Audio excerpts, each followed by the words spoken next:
Assalamualaikum warahmatullahi wabarakatuh.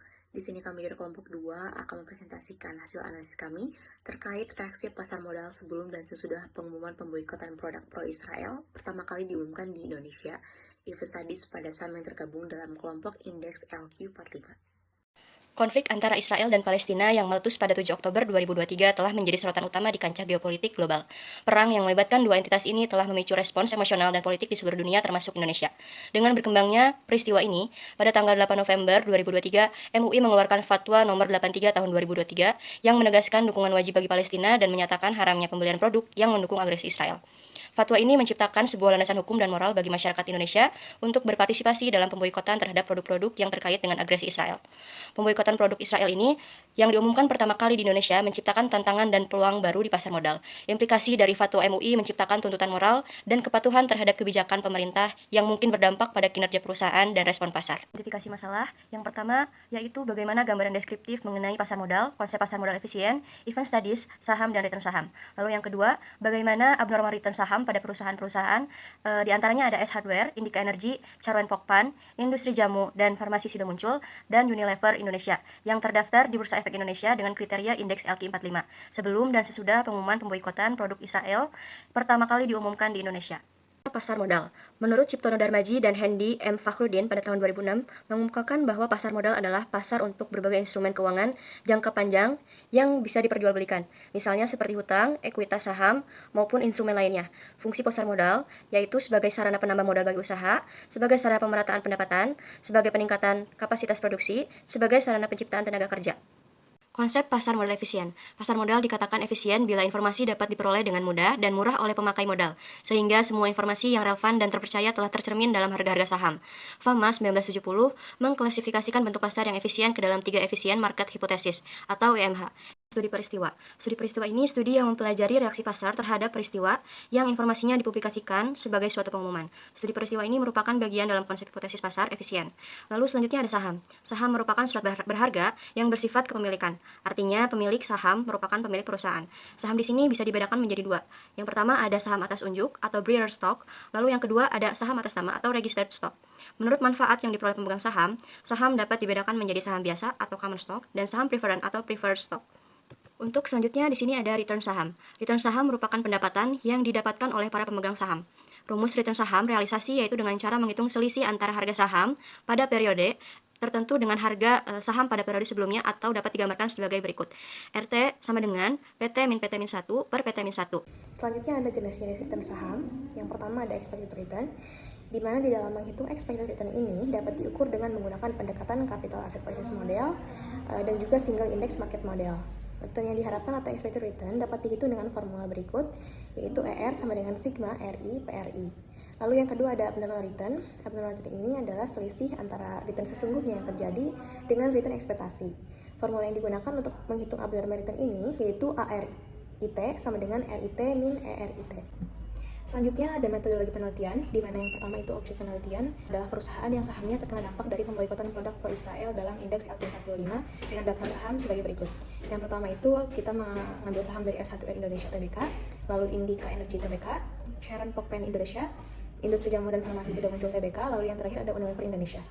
Selanjutnya untuk jenis sumber data, jenis data dalam penelitian ini bersifat kuantitatif berupa laporan harian saham dari perusahaan yang tergabung dalam kelompok indeks LQ45.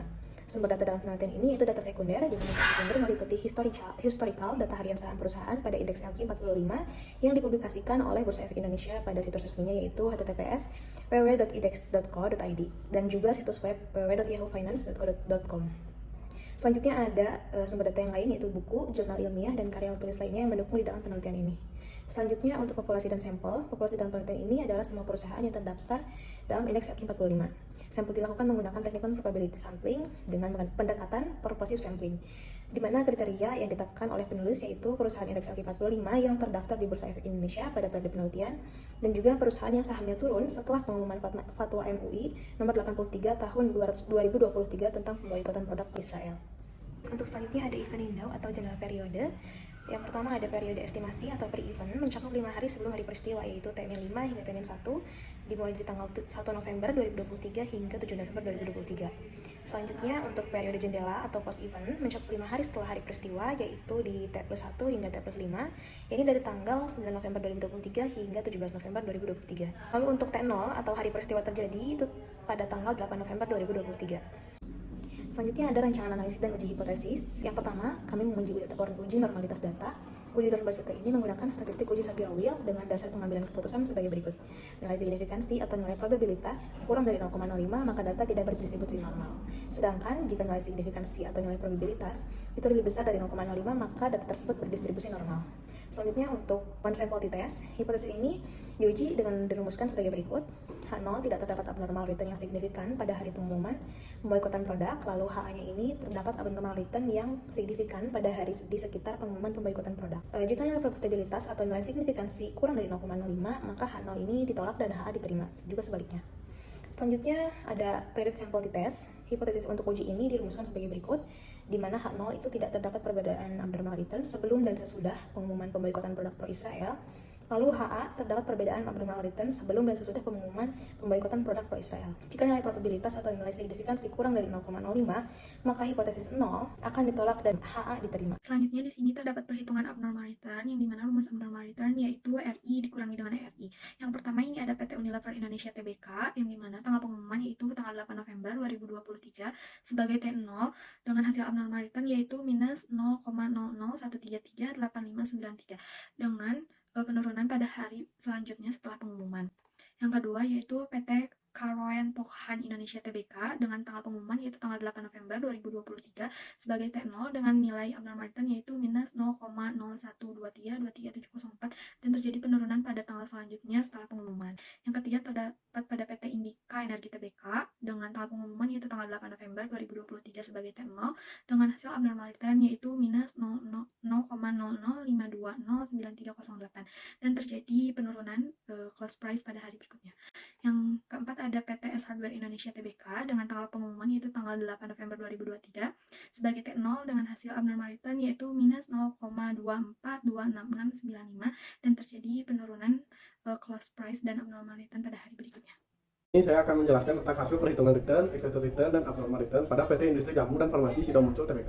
Bisa dilihat di sini T0-nya atau pada tanggal 8 Novembernya mempunyai close price sebesar 496 dan mempunyai return sebesar 0,004048,583 dengan expected return-nya sebesar negatif 0,00581284 yang menjadikan abnormal return-nya sebesar 0,00986143. Dan bisa dilihat pada hari-hari selanjutnya T1, T+1 sampai T+2 atau pada tanggal 9 November sampai 17 November mengalami penurunan pada tanggal 11 Novembernya, yaitu mempunyai return sebesar negatif 0,004 atau pada T+2-nya.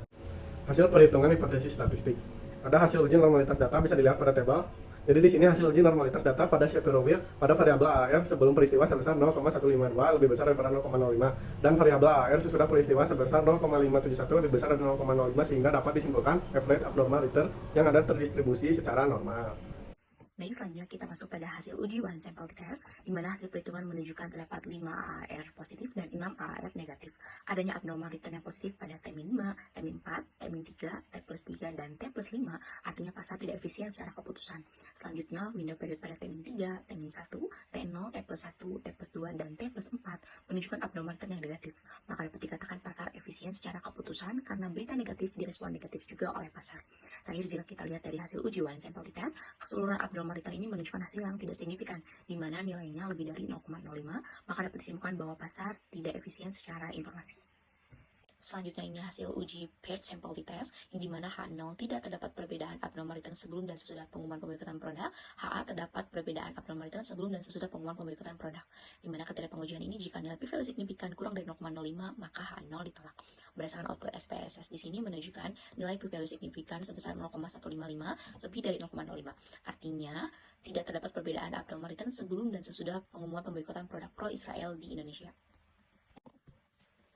Maka dapat disimpulkan bahwa penelitian ini bertujuan untuk mengetahui bagaimana reaksi pasar modal sebelum dan sesudah pengumuman pemboikotan produk pro-Israel pada tanggal 8 November tahun 2023 dengan menggunakan variabel abnormal return. Berdasarkan hasil penelitian yang telah dilakukan dengan menggunakan uji statistik, diperoleh kesimpulan yang pertama, hasil uji normalitas pada Shapiro Wheel, variabel AR sebelum peristiwa ini dan variabel AR sesudah peristiwa menunjukkan bahwa data terdistribusi secara normal. Selanjutnya, pada perhitungan yang telah dijelaskan pada bagian sebelumnya, ini menunjukkan bahwa terdapat 5 AAR positif dan 6 AAR negatif. Adanya abnormal return positif pada T-5, T-4, T-3, T+3, dan T+5, artinya pasar tidak efisien secara keputusan. Selanjutnya pada abnormal return T-3, T-1, T0, T+1, T+2, dan T+4 menunjukkan abnormal return yang negatif. Maka dapat dikatakan bahwa pasar efisien secara keputusan karena berita negatif direspon negatif juga oleh pasar. Terakhir, jika dilihat dari hasil uji one sample t-test keseluruhan abnormal return ini menunjukkan hasil yang tidak signifikan, maka disimpulkan bahwa pasar tidak efisien secara informasi. Berdasarkan hasil uji per sample t-test menunjukkan p-value sebesar 0,155 lebih besar dari 0,05, maka dapat disimpulkan bahwa tidak terdapat perbedaan abnormal return sebelum dan sesudah peristiwa pengumuman pemboikotan produk pro-Israel di Indonesia. Adapun saran yang dapat diberikan bagi peneliti selanjutnya yang ingin melakukan penelitian event studies dengan menggunakan peristiwa lainnya untuk dapat menguji kandungan informasi dan menjelaskan bagaimana reaksi pasar modal pada peristiwa tersebut. Dan bagi peneliti selanjutnya, apabila melakukan penelitian serupa terkait tentang event studies, disarankan lebih memperpanjang pemilihan periode hari penentuan jika menggunakan periode jendela dan memperbanyak jumlah sampel penelitian supaya hasil penelitian lebih akurat dan memperkuat hasil penelitian. Baik, sekian presentasi dari kami. Dengan harapan teman-teman dapat memahami apa yang telah kami sampaikan. Terima kasih atas perhatiannya. Wassalamualaikum warahmatullahi wabarakatuh.